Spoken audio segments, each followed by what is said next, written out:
ವೀಕ್ಷಕರೇ, ನಮ್ಮ ಜೊತೆ ಈಗ ಹಿರಿಯ ಪೊಲೀಸ್ ಅಧಿಕಾರಿಗಳಾದಂತಹ ನಾಗರಾಜ್ ಸರ್ ಇದ್ದಾರೆ. ಅವ್ರ ಹತ್ರ ಮಾತಾಡ್ಸೋಣ. ಯಾಕಂದರೆ ಇತ್ತೀಚೆಗೆ ನಟ ದರ್ಶನ್ ಮತ್ತು ಗ್ಯಾಂಗ್ ಅಂದರಾಗಿರ್ತಕ್ಕಂಥ ವಿಚಾರ ಎಲ್ಲರಿಗೂ ಗೊತ್ತಿರ್ತಕ್ಕಂಥ ವಿಚಾರ. ಒಬ್ಬ ಅಮಾಯಕ ಚಿತ್ರದುರ್ಗದ ರೇಣುಕಾಸ್ವಾಮಿಯನ್ನು ಕರೆತಂದು ಮಾರಣಾಂತಿಕವಾಗಿ ಅವ್ರ ಮೇಲೆ ಹಲ್ಲೆ ಮಾಡಿ ಕೊನೆಗೆ ಹತ್ಯೆಗೈದು ಎಲ್ಲೋ ಒಂದು ಕಡೆ ಬಿಸಾಕಿ ಸಾಕ್ಷ್ಯನಾಶ ಮಾಡುವಂಥ ಒಂದು ಪ್ರಕರಣದಲ್ಲಿ ಈಗ ಆಲ್ರೆಡಿ ಒಂದು 16ರಿಂದ 18 ಜನ ಅಂದರಾಗಿದ್ದಾರೆ. ಅವರಿಗೆ ಒಂದಷ್ಟು ಜನ JCಯಲ್ಲಿದ್ದಾರೆ, ಒಂದಷ್ಟು ಜನ ಪೊಲೀಸ್ ಕಸ್ಟಡಿಯಲ್ಲಿದ್ದಾರೆ. ಈ ಬಗ್ಗೆ ಮಾತನಾಡೋದಕ್ಕೆ ನಮ್ಮ ಜೊತೆ ಹಿರಿಯ ಪೊಲೀಸ್ ಅಧಿಕಾರಿಗಳಿದ್ದಾರೆ. ಸರ್, ಈ ಥರ ಪ್ರಕರಣಗಳು ಸಾವಿರಾರು ನೋಡಿರ್ತೀರಾ, ನೂರಾರು ನೋಡಿರ್ತೀರಾ. ಫಸ್ಟ್ ರಿಯಾಕ್ಷನ್ ಏನು ಸರ್ ನಿಮ್ಮದು?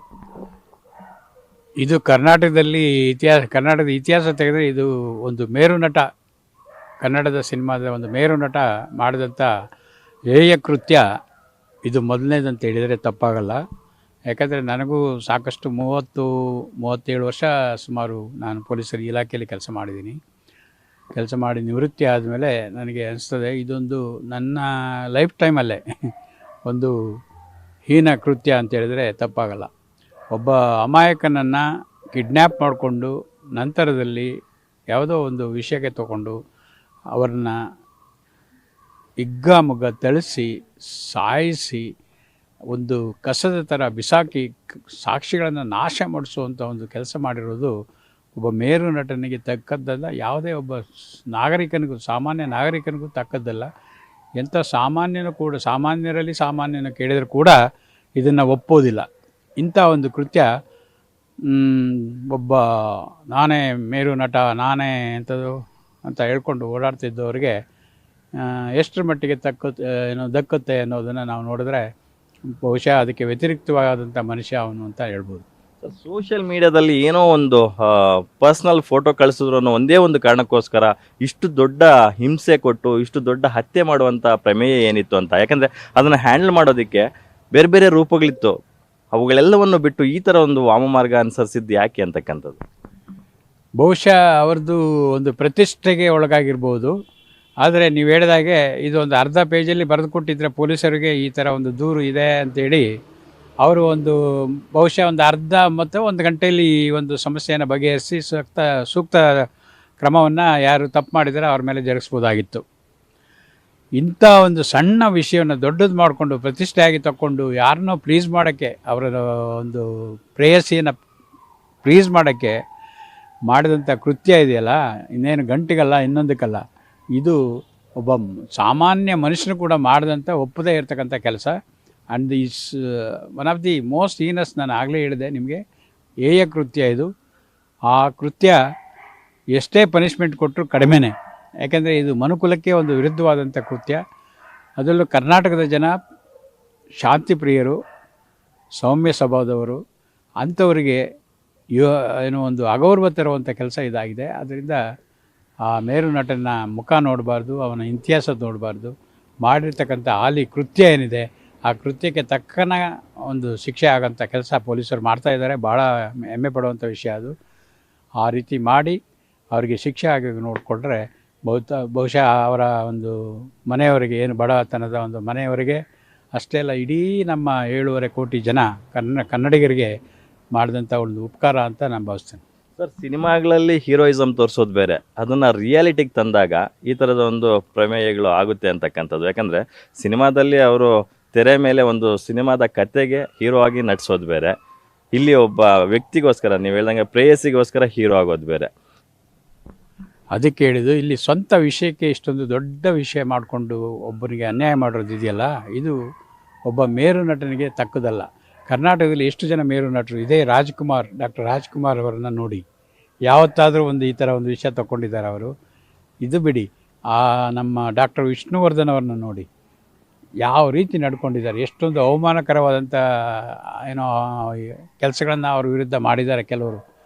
ಪಟ್ಟಬದ್ಧ ಹಿತಾಸಕ್ತಿಗಳು ಅವರ ಒಂದು ಕೀರ್ತಿಯನ್ನು ಸಹಿಸ್ಕೊಳ್ಳದೆ, ಆದರೂ ಕೂಡ ಅವರು ಯಾವತ್ತೂ ಕೂಡ ಒಂದು ಬಹಿರಂಗವಾದಂಥ ಹೇಳಿಕೆ ಆಗಲಿ, ಅವರೊಂದು ಶಾಂತಿಯನ್ನಾಗಲಿ ಕಳೆದುಕೊಂಡಿಲ್ಲ. ಜನಗಳನ್ನು, ಕನ್ನಡ ಜನಗಳನ್ನು ಅಷ್ಟೇ ಪ್ರೀತಿ ಮಾಡಿದ್ದಾರೆ, ಕೊನೆ ಉಸಿರಿರುವವರೆಗೂ ಪ್ರೀತಿ ಮಾಡಿದ್ದಾರೆ. ಇನ್ನು ನಮ್ಮ ರೆಬಲ್ ಸ್ಟಾರ್ ಅಂಬರೀಷ್ ತಗೊಳ್ಳಿ, ಅವರು ಮಾತು ಹೊರಟಾಗಿದ್ರು ಕೂಡ ಮನಸ್ಸು ಭಾಳ ಮೃದು. ಅಂಥ ಮನುಷ್ಯನ ತಗೊಳ್ಳಿ, ಅಂಥವನು ಇವನಿಗೆ ಒಂದು ಲೈಫ್ ಕೊಟ್ಟಂಥ ಒಂದು ಇತಿಹಾಸ ಇದೆ. ಆ ಒಂದು ಇದಕ್ಕಾದರೂ ಒಂದು ಕೃತಜ್ಞತಾ ಮನೋಭಾವ ಬೇಡವಾ? ಅವರ ಹೆಸರಿಗೂ ಕೆಟ್ಟ ಹೆಸರು ತಂದಲ್ಲ ಈಗ.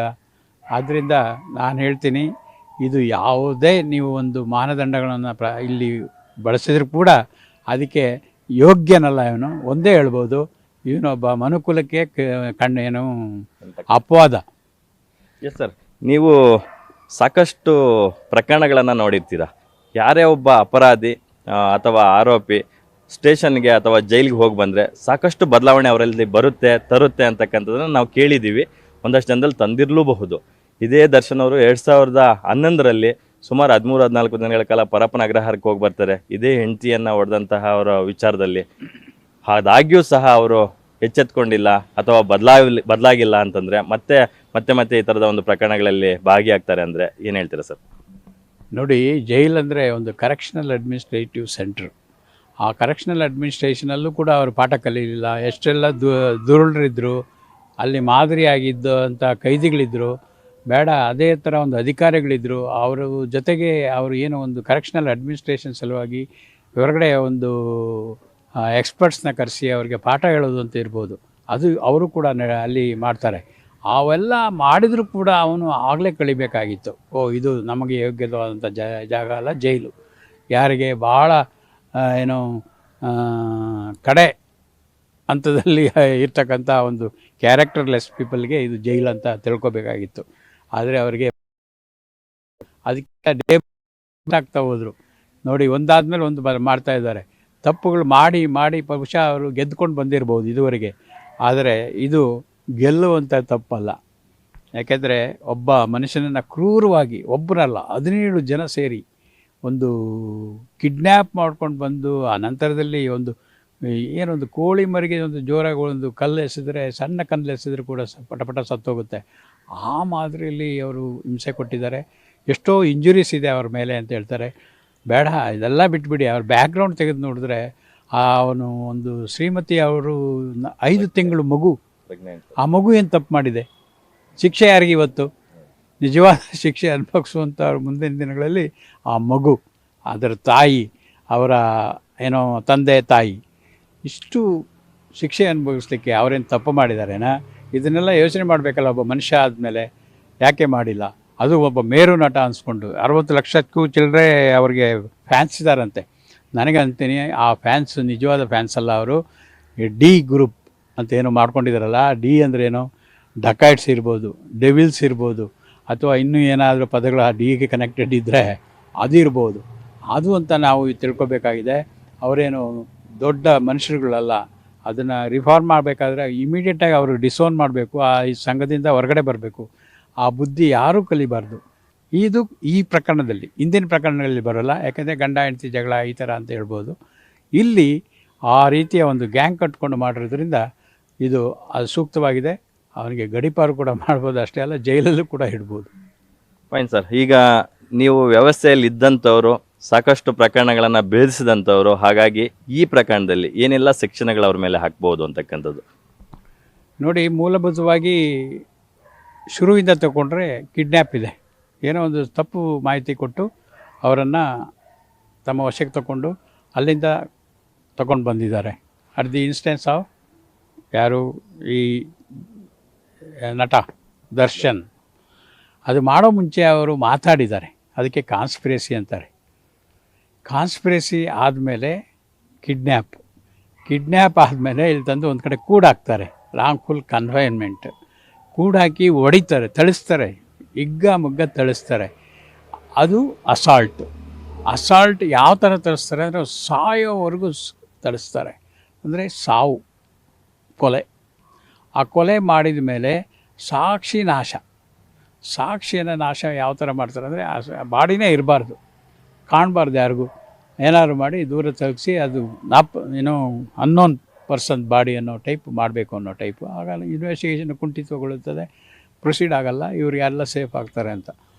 ಜೊತೆಗೆ ಕೆಲವ್ರನ್ನ ಸುಳ್ಳು ಮಾಹಿತಿ ನೀಡಿ ಪೊಲೀಸ್ ಅಧಿಕಾರಿಗಳಿಗೆ ಇವರೇ ಅಪರಾಧಿಗಳು ಅಂತೇಳಿ ಅವರಿಗೆ ಹಣ ಕೊಟ್ಟು ಅವರನ್ನು ಸರೆಂಡರ್ ಮಾಡಿಸಿರೋದಿದೆಯಲ್ಲ, ಅದು ಕೂಡ ಅಪರಾಧವೇ. ಯಾಕೆಂದರೆ ಒಂದು ಸುಪ್ರೀಂ ಕೋರ್ಟ್ ಆದೇಶ, ಜಡ್ಜ್ಮೆಂಟ್ ಇದೆ. ಅದರಲ್ಲಿ ಏನು ಹೇಳ್ತಾರೆ ಅಂದರೆ, ಒಬ್ಬ ಮನುಷ್ಯ ಅಪರಾಧದಿಂದ ತಪ್ಪಿಸ್ಕೊಳ್ಬೇಕಾದ್ರೆ ಇನ್ಫಾರ್ಮೇಷನ್ ಕೊಟ್ಟು, ಅಂದರೆ ತಪ್ಪು ಮಾಹಿತಿ ಕೊಟ್ಟು ಆ ಅಧಿಕಾರಿಗಳನ್ನು ತಪ್ಪು ದಾರಿಗೆ ಎಳೆಯುವಂಥ ಕೆಲಸ ಮಾಡಿದರೆ ಅದು ಕೂಡ ಅಪರಾಧನೇ. ಅದು that speaks of the guilt. ಆ ಮನುಷ್ಯನ ತಪ್ಪು ಮಾಡಿರೋದನ್ನು ಎದ್ದು ತೋರಿಸ್ತದೆ ಅಂತಲೂ ಕೂಡ ಹೇಳ್ತಾರೆ. ಸೊ ಅದೊಂದು ಬಲವಾದ ಸಾಕ್ಷಿ ಕೂಡ. ಹೀಗೆ ನೋಡಿದ್ರೆ ಇವೆಲ್ಲನೂ ಸೇರಿ ಕಾಮನ್ ಇಂಟೆನ್ಷನ್, ಜನ ಉದ್ದೇಶ ಒಂದೇ, ಮಾಡಬೇಕು, ಅವನನ್ನು ಸಾಯಿಸಬೇಕು ಅಂತ. ಯಾಕೆ ಅಂದರೆ ಕಾರಣ, ಮೋಟಿವ್ ಬೇಕಲ್ಲ. ಅದಕ್ಕೆ ಏನು ಮೋಟಿವು? ಅವನ ಏನು ತ್ರಿಪುರ ಸುಂದರಿ ಇರ್ಬೋದು, ಅಂಥವಳಿಗೆ ಈ ಥರ ಒಂದು ಮಾಡಿದೆ, ನಗ್ನ ಚಿತ್ರ ಕಳಿಸಿದ ಹಾಗೆ ಅಂತ ಹೇಳ್ಕೊಂಡು ಅವನ ಒಂದು ಶೌರ್ಯವನ್ನು ಮೆರೀಲಿಕ್ಕೆ ಅವಳ ಮುಂದೆ ಅವಳನ್ನು ಪ್ರೀತಿಸಿ ಗಳಿಸಿ ಈ ಥರ ಮಾಡಿದಾನಂದರೆ ಇವನು ಮನುಷ್ಯ ಅಲ್ಲ. ಇದು ಒಂದು rarest of the rare case.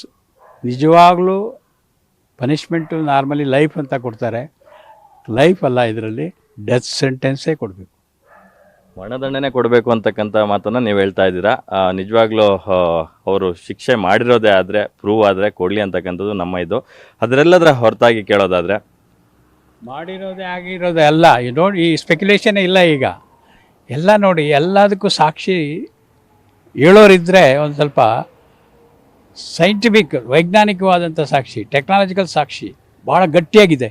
ನಾನು ಅದನ್ನೇ ಕೇಳಕ್ಕೆ ಬಂದೆ ಸರ್. ಯಾಕಂದರೆ ಈ ಕೇಸ್ಗೆ ಎಸ್ಪೆಷಲಿ ಟೆಕ್ನಿಕಲ್ ಎವಿಡೆನ್ಸಸ್ಸು ಎಷ್ಟು ಸ್ಟ್ರಾಂಗ್ ಆಗಿ ಸಪೋರ್ಟಿವ್ ಆಗಿರುತ್ತೆ ಅಂತಕ್ಕಂಥದ್ದು. ಯಾಕಂದರೆ ಅವರು CC ಕ್ಯಾಮ್ರಾದಲ್ಲಿ ಆ ಸ್ಥಳಕ್ಕೆ ತೆರಳಿದ್ರು ಅಂತಕ್ಕಂಥದ್ದು, ಅವರಿಗೆ ಹಿಂಸೆ ಕೊಟ್ಟು ಏನು ಡೆತ್ ಮಾಡಿದ್ರು ಅಂತಕ್ಕಂಥ, ಕೊಲೆ ಮಾಡಿದ್ರು ಅಂತಕ್ಕಂಥ ಸ್ಥಳಕ್ಕೆ ಹೋಗಿರ್ತಕ್ಕಂಥದ್ದು, ಜೊತೆಗೆ ಫೋನ್ ಕಾಲಲ್ಲಿ ಸುಪಾರಿ ಕೊಟ್ಟಿರ್ತಕ್ಕಂಥದ್ದು, ಅವನ್ನ ಎತ್ತಾಕೊಂಬನ್ನಿ ಅಂತಕ್ಕಂಥದ್ದು, ಮತ್ತು 30 ಲಕ್ಷ ಈ ಡೆಡ್ ಬಾಡಿನ ವಿಲೇವಾರಿ ಮಾಡಿ ಅಂತ ಹೇಳಿರ್ತಕ್ಕಂಥದ್ದು, ಇವೆಲ್ಲವೂ ಸಹ ಇರ್ತಕ್ಕಂಥದ್ದು. ಜೊತೆಗೆ ಪವಿತ್ರ ಗೌಡ ಅವ್ರನ್ನು ಕರ್ಕೊಂಡೋಗಿ ಅವ್ರ ಮುಂದೆನೇ ಅವ್ರನ್ನ ಹಲ್ಲೆ ಮಾಡಿಸಿರ್ತಕ್ಕಂಥದ್ದು. ಆಯಮ್ಮ ಕೂಡ ಚಪ್ಪಲಿಯಲ್ಲಿ ರೇಣುಕಾ ಸ್ವಾಮಿಗೆ ಹೊಡೆದು ಹಲ್ಲೆ ಮಾಡಿರ್ತಕ್ಕಂಥದ್ದು.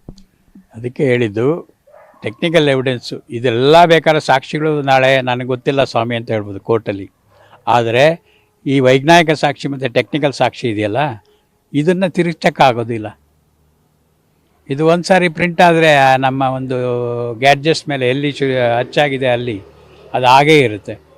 ಅದನ್ನು ಹಿಂದೆ ಮಾಡಿ ಮುಂದೆ ಮಾಡಿದರೂ ಕೂಡ ಗೊತ್ತಾಗುತ್ತೆ ಇದು ಟ್ಯಾಂಪರ್ ಮಾಡಿದ್ದಾರೆ ಅಥವಾ ಎಡಿಟ್ ಮಾಡಿದ್ದಾರೆ ಅಂತ. ಈಗ ನೀವು ಮಾತಾಡೋದು ಕೂಡ ಒಂದು ಅದಕ್ಕೆ ಉದಾಹರಣೆ. ನೀವು ರಿಲೇ ಮಾಡಬೇಕಾದ್ರೆ ಎಡಿಟ್ ಮಾಡ್ಬೋದು. ಆದರೆ ಈಗ ಸದ್ಯ ನೀವು ಸಾಕ್ಷೀಕರಿಸ್ತಾ ಇದ್ದೀರಲ್ಲ, ಇದು ಒರಿಜಿನಲ್. ಸೊ ನಮಗೆ ಬೇಕಾಗಿರೋದು ಸಾಕ್ಷಿಗೆ ಒರಿಜಿನಲ್. ಈಗೆಲ್ಲ ಕಡೆ ಅವರು ಒರಿಜಿನಲ್ ಕಲೆಕ್ಟ್ ಮಾಡ್ತಾ ಬಂದಿದ್ದಾರೆ. ಅದಕ್ಕೆ ಅಥೆಂಟಿಕೇಷನ್ ಕೂಡ ಮಾಡ್ತಾರೆ. ನಾಳೆ ಅದನ್ನು ಸರ್ಟಿಫೈ ಮಾಡಿಸ್ಕೋತಾರೆ. ಇದು ಇಂಥವ್ರದ್ದು, ಈ belongs to so and so camera of this thing ಹಾಗೆ ಅಂತೆಲ್ಲ ಮಾಡಿಕೊಂಡು ಅದನ್ನು ಒಂದೊಂದಾಗಿ ಸರ್ಟಿಫೈ ಮಾಡಿಸ್ಕೊಂಡು ಅದನ್ನ ಇಟ್ಕೊಂಡ್ರೆ ಬಹುಶಃ ಯಾರೇ ಸುಳ್ಳು ಹೇಳಿದ್ರು, ಯಾರೇ ಒಂದು ನಾಳೆ ದಿವಸ ಹಾಸ್ಟೈಲ್ ಆದರೂ ಕೋರ್ಟ್ ಮುಂದೆ ಈ ಸಾಕ್ಷಿ ಕೂಡ ಬಲವಾಗಿ ನಿಲ್ಲುತ್ತೆ. ಇದನ್ನು ಕೋರ್ಟ್ ನಂಬುತ್ತೆ. ಇದು one of the best evidence ಅಂತ ಕೋರ್ಟ್ ಎವಿಡೆನ್ಸ್ ಆ್ಯಕ್ಟಲ್ಲಿ ತೊಗೊಳುತ್ತೆ. ಸರ್, ಮತ್ತೊಂದು ಪ್ರಶ್ನೆ ನಾನು ಕೇಳಲೇಬೇಕು ನಿಮಗೆ. ಈಗ ಪೊಲೀಸರು ತನಿಖೆಯ ಹಂತದಲ್ಲಿ ಏನು ಆರೋಪಿಗಳಿಂದ ಹೇಳಿಕೆಗಳನ್ನ ಪಡ್ಕೊಂಡಿರ್ತಾರೆ, ಆ ಹೇಳಿಕೆಗಳನ್ನ ಜಡ್ಜ್ ಮುಂದೆ ಅವರು ತಿರುಚಬಹುದು. ಹಾಗಾಗಿ ಜಡ್ಜ್ ಮುಂದೆನೇ ಅವರೊಂದು ಯಾವುದೋ ಒಂದು ಸೆಕ್ಷನ್ ಅಡಿ ವಿಡಿಯೋ ಹೇಳಿಕೆಗಳನ್ನು ಪಡ್ಕೊಳ್ಳಲಾಗುತ್ತೆ ಅಂತ ಕೂಡ ಒಂದಷ್ಟು ಜನರದ್ದು ಹೇಳ್ತಾ ಇದ್ದಾರೆ. ಒಂದ್ಸರಿ ಜಡ್ಜ್ ಮುಂದೆ ಅವರು ಹೇಳಿಕೆಗಳನ್ನ ಕೊಟ್ಟು ಅದು ದಾಖಲಾಗ್ಬಿಟ್ರೆ ಮತ್ತೆ ಅದನ್ನೆಲ್ಲೂ ಅವರು ಉಲ್ಟಾ ಹೊಡೆಯೋಂಗಿಲ್ಲ ಅಂತಕ್ಕಂಥದ್ದು. 164 ಸ್ಟೇಟ್ಮೆಂಟ್ ಅಂದರೆ ತಪ್ಪು ಒಪ್ಪಿಗೆ ಹೇಳಿಕೆಯನ್ನು ಕೊಡೋದಾದರೆ ಅವರು ನ್ಯಾಯಾಧೀಶರ ಮುಂದೆ ಕೊಡ್ಬೋದು. ಅದಕ್ಕೆ ಅವ್ರ ವಿಲ್ಲಿಂಗ್ನೆಸ್ ಬೇಕು. ಪೊಲೀಸರು ಹೇಳಿದ್ರು ಅಂತ ಮಾಡೋದಲ್ಲ. ನಾನು ಕೊಡ್ತೀನಿ ನ್ಯಾಯಾಧೀಶರ ಮುಂದೆ ಈಗಲೇ ಹೇಳ್ತೀನಿ ಅಂತ ಹೇಳಿದ್ರೆ ಅವ್ರನ್ನ ಆಗಿಂದಾಗೇ ಅವರು ಫೆಸಿಲಿಟೇಟ್ ಮಾಡಿ ನ್ಯಾಯಾಲಯದ ಮುಂದೆ ಹಾಜರುಪಡಿಸ್ಬೋದು. ಆಗ ನ್ಯಾಯಾಧೀಶರು ರೆಕಾರ್ಡ್ ಮಾಡ್ತಾರೆ. ಆದರೆ ಅದು ಕೂಡ ಫೈನಲ್ ಅಲ್ಲ.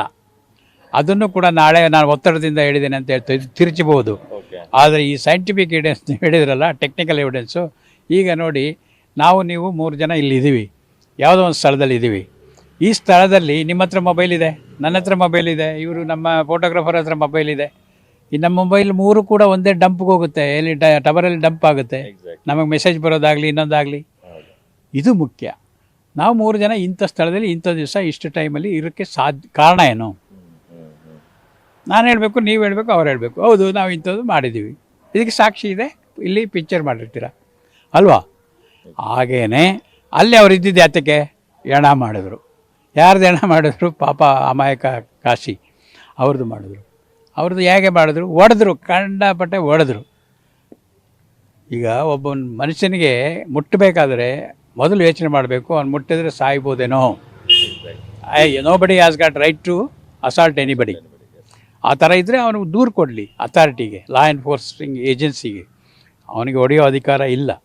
ಹಾಗೆಯೇ ಬೇರೆಯವರು ಕೂಡ ಇನ್ನು ಇವನಿಗೂ ಹೊಡೆಯೋ ಅಧಿಕಾರವೂ ಇಲ್ಲ. ಹಾಗೆ ನಮ್ಮ ಕಾನೂನು, ನೆಲದ ಕಾನೂನು ಏನಿದೆ ಅದಕ್ಕೆ ನಾವು ಗೌರವಿಸಬೇಕು. ಅಂಥದ್ದು ಈ ಮೇರು ನಟರು ಅದನ್ನು ಕಲಿಬೇಕು, ಮೈಗೂಡಿಸ್ಕೊಳ್ಬೇಕು. ಸಿನಿಮಾದಲ್ಲಿ ಹೇಳೋದಲ್ಲ, ನಿಜ ಜೀವನದಲ್ಲೂ ಕೂಡ ಅವರು ಹೀರೋ ಆಗಿ ಬದುಕಬೇಕು. ಅಲ್ಲಿ ಹೀರೋ, ಇಲ್ಲಿ ವಿಲನ್ ಆದರೆ ಇದನ್ನು ಅನುಭವಿಸ್ಲೇಬೇಕು. Yes sir. ಈಗ ಅರೆಸ್ಟ್ ಮಾಡಿದಂಥ 24 hours ಒಳಗಡೆ ಕೋರ್ಟಲ್ಲಿ ಪ್ರೊಡ್ಯೂಸ್ ಮಾಡಬೇಕು ಅಂತಿತ್ತು. ಅವತ್ತು ಹೆಲ್ತ್ ಚೆಕಪ್ ಮಾಡಿಸಿ ಕೋರ್ಟಲ್ಲಿ ಪ್ರೊಡ್ಯೂಸು ಮಾಡಿದರು. ಅದಾದ ನಂತರ ಪೊಲೀಸ್ ಕಸ್ಟಡಿಗೆ 6 ದಿನಗಳ ಕಾಲ ತಗೊಂಡ್ರು ಎಲ್ಲ ಆರೋಪಿಗಳನ್ನು. ಅದಾದ ಬಳಿಕ ಮತ್ತಷ್ಟು ಆರೋಪಿಗಳು ಆಡ್ ಆನ್ ಆಗ್ತಾ ಹೋದರು. ಮತ್ತು 6 ದಿನಗಳಿಗೆ ಮೊದಲೇ, ಅಂದರೆ ನಿನ್ನೆನೇ ಮತ್ತೊಮ್ಮೆ ಕೋರ್ಟ್ಗೆ ಪ್ರೊಡ್ಯೂಸ್ ಮಾಡುವಂಥ ಕಾರ್ಯ ಆಯಿತು. ಈಗೇನು ಸರ್ಕಾರ ಪರ ವಕೀಲರಾದಂಥ ಪ್ರಸನ್ನ ಕುಮಾರ್ ಪಿ ಅವರು ಮತ್ತಷ್ಟು ದಿನಗಳ ಕಾಲ ನಮಗೆ ಕಾಲಾವಕಾಶ ಬೇಕು, ಅವ್ರನ್ನ ಮತ್ತಷ್ಟು ಕೂಲಂಕುಷವಾಗಿ ತನಿಖೆ ಮಾಡೋದಕ್ಕೆ ಅಂತ ಮತ್ತೆ 5 ದಿನ ಪೊಲೀಸ್ ಕಸ್ಟಡಿಗೆ ತಗೊಂಡಿರ್ತಕ್ಕಂಥದ್ದು. ಅಂದರೆ ಟೆಕ್ನಿಕಲ್ ಆಗಿ ಇನ್ನೂ ಎವಿಡೆನ್ಸಸ್ನ ಸ್ಟ್ರಾಂಗ್ ಮಾಡೋದಕ್ಕೆ ಅಂದರೆ ಕಾಲಾವಕಾಶ ಜನರಲ್ ಆಗಿ ಎಷ್ಟು ಬೇಕಾಗ್ಬೋದು ಅಂತಕ್ಕಂಥದ್ದು. ನೋಡಿ, ಇದು ಸ್ಟ್ರಾಂಗ್ ಮಾಡೋ ಪದ ಸರಿಯಿಲ್ಲ. ಇರೋ ಸಾಕ್ಷಿಗಳನ್ನು ಅವರಿಗೆ ಮುಖತಃ ಹೇಳಿ ಅದನ್ನು ಸರಿ ಇದೆಯಾ ಇಲ್ವಾ ಅಂತ ಅಧಿಕೃತವಾಗಿ ದೃಢೀಕರಿಸ್ಕೊಳ್ಬೇಕು. ಜೊತೆಗೆ ಇನ್ನೂ ಸಾಕ್ಷಿಗಳು ಸಿಗ್ಬೋದು. ಯಾಕೆಂದರೆ ಇದು ಭಾಳ ಜನ ಇನ್ವಾಲ್ವ್ ಆಗಿದ್ದಾರೆ. ಭಾಳ ಏನು ಚಿತ್ರದುರ್ಗದಿಂದ ಇಲ್ಲಿಗೆ ಡೆಡ್ ಬಾಡಿ ತನಕ ಬಂದಿರತಕ್ಕಂಥ ಟ್ರಾಫಿಕನ್ನು ಅವರು ಟ್ರೇಸ್ ಮಾಡಬೇಕು. ಅಲ್ಲಿ ಬರ್ತಕ್ಕಂಥ ಸಾಕ್ಷಿಗಳನ್ನು ಅವರು ವಿಚಾರಣೆ ಮಾಡಬೇಕು. ನಂತರದಲ್ಲಿ ಅಲ್ಲಿ ಬರ್ತಕ್ಕಂಥ ಸೈಂಟಿಫಿಕ್ ಎವಿಡೆನ್ಸ್ ಏನು CCTV ಇರ್ಬೋದು ಅಥವಾ ಬೇರೆ ಯಾವುದೇ ಸಾಕ್ಷಿ ಇರ್ಬೋದು, ಅದನ್ನು ಸಂಗ್ರಹಿಸ್ಕೋಬೇಕು. ಸಂಗ್ರಹಿಸಿದರೆ ಅದನ್ನು ವಿಮರ್ಶೆ ಮಾಡಬೇಕು. ಈಗ ಅವ್ರು ನಾವು ಇರಲಿಲ್ಲ, ಎಲ್ಲ ಹೋಗ್ಬಿಟ್ವಿ ಹಾಗೆ ಅಂತ ಹೇಳ್ತಾರೆ. ಇಲ್ಲಿಂದ ಮೈಸೂರಿಗೆ ಹೋಗಿದ್ದಾರೆ. ಸೊ ಇಲ್ಲಿಂದ ಮೈಸೂರಿಗೆ ಹೋಗಿರೋದು ಕೂಡ ಸಾಕ್ಷಿ ಆಗಬೇಕು. ಅಲ್ಲಿ ಜಿಮ್ ಮಾಡಿದ್ದಾರೆ, ಹೋಟ್ಲಲ್ಲಿ ಉಳ್ಕೊಂಡಿದ್ದಾರೆ. ಅದೇನು ಮೊದಲೇ ಬುಕ್ ನಾನು ನೀವು ಮೈಸೂರಿಗೆ ಹೋಗ್ಬೇಕಾದ್ರೆ ಮೊದಲೇ ರೂಮ್ ಬುಕ್ ಮಾಡ್ತೀವಿ. ಇವನು ಸಡನ್ನಾಗಿ ಹೋಗಿದ್ದಾನ, ಏನು ಮಾಡಿದ್ದಾನೆ ಅಂತ ನೋಡಬೇಕು. ಯಾಕೆ ಸಡನ್ನಾಗಿ ಹೋದ? ತಪ್ಪು ಮಾಡಿದವನು ಏನು ಮಾಡ್ತಾನೆ, ತಪ್ಪಿಸ್ಕೊಳಕ್ಕೆ ನೋಡ್ತಾನೆ. ಇಲ್ಲಿ ನೋಡಿದ್ದಾನೆ, ಒಂದು ಕೆಲಸ ಮಾಡಿದ್ದಾನೆ, ಅವ್ರು ಯಾರೋ ಕಳಿಸಿ ಅಮಾಯಕರನ್ನ ಮಾಡಿದ್ದಾನೆ. ಅಲ್ಲಿಂದ ಅವನು ಕೂಡ ತಪ್ಪಿಸ್ಕೊಳ್ಳೋಕ್ಕೆ ಹೋಗಿದ್ದಾನೆ, ಟು ಪ್ರೂವ್ ದಟ್ ನಾನು ಇರಲಿಲ್ಲ, ಅಲ್ಲಿದ್ದೀನಿ ಅಂತ ಹೇಳಲಿಕ್ಕೋ ಏನೋ ಅಲಿಬಿ. ಹಾಗಾಗಿ ಅವೆಲ್ಲ ಕೂಡ ಕೂಲಂಕುಷವಾಗಿ ತನಿಖೆ ಮಾಡಬೇಕಾದ್ರೆ ಕಸ್ಟೋಡಿಯಲ್ ಇಂಟ್ರಾಗೇಷನ್, ಅಂದರೆ ನಮ್ಮ ಕಸ್ಟಡಿಯಲ್ಲಿ ಇಟ್ಕೊಂಡು ಅವ್ರು ನೇರವಾಗಿ ಕೇಳಿದ್ರೆ ಅದು ಸರಿಯಾಗಿ ಮಾಹಿತಿ ಬರ್ತದೆ. ಮಾಹಿತಿ ಸ್ವಲ್ಪ ಅಲ್ಲಿ ಇಲ್ಲಿ ಲಿಂಕ್ ಎಲ್ಲಾದರೂ ವೀಕ್ ಇದ್ದರೆ ಆ ಲಿಂಕನ್ನು ಸರಿಪಡಿಸ್ಕೊಂಡು ಮುಂದೆ ಹೋಗ್ಲಿಕ್ಕೂ ಆಗುತ್ತೆ. ಸರ್, ಕೊನೆಯದಾಗಿ ಒಂದು ಪ್ರಶ್ನೆ ಕೇಳೋದಾದರೆ, ಈಗ ಸಾಮಾನ್ಯವಾಗಿ ಸಿನಿಮಾಗಳ ಉದ್ದೇಶ ವಾಣಿಜ್ಯವೇ ಆಗಿದ್ರೂ ಸಹ, ದುಡ್ಡು ಮಾಡೋದೇ ಆಗಿದ್ರೂ ಸಹ, ಅದರಲ್ಲಿ ಒಂದು ಸ್ಟ್ರಾಂಗ್ ಮೆಸೇಜ್ ಇದ್ದೇ ಇರುತ್ತೆ. ಸಮಾಜಕ್ಕೆ ಏನಾದರೂ ಒಂದು ನೋಡುಗರಿಗೆ ಒಂದು ಸಣ್ಣ ಒಂದು ಎಳೆ ಬಿಟ್ಕೊಡ್ತಾರೆ, ಸಿನಿಮಾದಿಂದ ನಾವೇನು ಮನೆಗೆ ತಗೊಂಡು ಹೋಗ್ಬೋದು ಅಂತಕ್ಕಂಥದ್ದು. ಅಂಥದ್ರಲ್ಲೂ ಒಂದು 55 ಸಿನಿಮಾಗಳು ಮಾಡಿರ್ತಕ್ಕಂಥ ಒಬ್ಬ ದೊಡ್ಡ ಸ್ಟಾರು ಸಿನಿಮಾದಲ್ಲಿ ಮಾತ್ರ ಹೀರೋ ಆಗಿದ್ದಾರೆ, ನಿಜ ಜೀವನದಲ್ಲಿ ವಿಲನ್ ಆಗಿದ್ದಾರೆ. ಈ ಥರದ ಪ್ರಕರಣಗಳನ್ನು ನಾವು ಅವಲೋಕಿಸಿದಾಗ ಸೌತ್ ಇಂಡಿಯಾದಲ್ಲಿ ಇದೇ ಮೊದಲು. ನಮಗೆ ಬಾಲಿವುಡ್ಡಲ್ಲಿ ತೊಗೊಂಡ್ರೆ ಸಂಜಯ್ ದತ್ತು, ಸಲ್ಮಾನ್ ಖಾನ್ ಇವರೆಲ್ಲ ಸಾಕಷ್ಟು ಬಾರಿ ಜೈಲಿಗೆ ಹೋಗಿ ಬಂದಿದ್ದಾರೆ, ಸಾಕಷ್ಟು ಪ್ರಕರಣಗಳನ್ನು ಎದುರಿಸಿದ್ದಾರೆ. ಆದರೆ ನಮ್ಮ ದಕ್ಷಿಣ ಭಾರತದ ಸ್ಟಾರ್ಗಳನ್ನು ತಗೊಂಡಾಗ ಇದೇ ಮೊದಲು ಅನಿಸುತ್ತೆ. ಸಂಜಯ್ ದತ್ತು ಕೂಡ ಮರ್ಡರ್ ಮಾಡಿಲ್ಲ, AK-47 ಇಟ್ಕೊಂಡಿದ್ದ ಅಂತ. ಸಲ್ಮಾನ್ ಖಾನು ಜಿಂಕೆ ನೋಡ್ದ ಅಂತ. ಪ್ರಾಣಿ ನೋಡಿದ್ರೇ ಅಷ್ಟೊಂದು ಕಷ್ಟ ಅನುಭವಿಸಿದ್ದಾನೆ ಅವನು. ಇಲ್ಲಿ ಇವನು ಹೊಡೆದಿರೋದು ಒಬ್ಬ ಮನುಷ್ಯನನ್ನು, ಅವನಂತೆ ಒಬ್ಬ ಮನುಷ್ಯನನ್ನು. ಗೊತ್ತಿಲ್ಲ ಅವನ ಯೋಗ್ಯತೆ ಇವನಿಗಿಂತ ಚೆನ್ನಾಗಿರ್ಬೋದು ಕ್ಯಾರೆಕ್ಟರ್ ವೈಸು, ಅಲ್ವಾ? ಆದ್ದರಿಂದ ಇದು ಎಷ್ಟೋ ಪಟ್ಟು ಗಂಭೀರವಾದಂಥ ಪ್ರಕರಣ. ಅದನ್ನು ಕಂಪೇರ್ ಮಾಡಿದರೆ ನಾವು ಇದು ಭಾಳ ಗಂಭೀರವಾದ ಪ್ರಕರಣ. ಅದಕ್ಕೆ ನಾನು ಹೇಳಿದೆ, ಇಂಥವರಿಗೆ ನೇಣೆ ಸೂಕ್ತವಾದ ಶಿಕ್ಷೆ. Thank you sir, thank you so much. ಸಾಕಷ್ಟು ವಿಚಾರಗಳನ್ನ ನಮ್ಮ ಮಟ್ಟಿಗೆ ಹಂಚ್ಕೊಂಡಿದ್ದಕ್ಕೆ. ಎಸ್ ವೀಕ್ಷಕರೇ, ನೀವು ನೋಡಿದ್ರಲ್ಲ, ಹಿರಿಯ ಪೊಲೀಸ್ ಅಧಿಕಾರಿಗಳಾದಂತಹ ನಾಗರಾಜ್ ಅವರು ಹೇಳಿದಂತೆ ಇದು ತುಂಬ ಗಂಭೀರವಾದಂಥ ಪ್ರಕರಣ. ಇದಕ್ಕೆ ಬರೀ ಜೀವಾವಧಿ ಶಿಕ್ಷೆ ಅಲ್ಲ, ಇದಕ್ಕೆ ಮರಣದಂಡನೆ ಕೊಟ್ಟರು ಕಮ್ಮಿ ಅಂತಕ್ಕಂಥ ಮಾತನ್ನು ಹೇಳ್ತಾ ಇದ್ದಾರೆ. ಕ್ಯಾಮ್ರಾ ಪರ್ಸನ್ ಜಯರಾಮ್ ಜೊತೆ ಲಕ್ಷ್ಮೀನಾರಾಯಣ್, ಪವರ್ TV, ಬೆಂಗಳೂರು.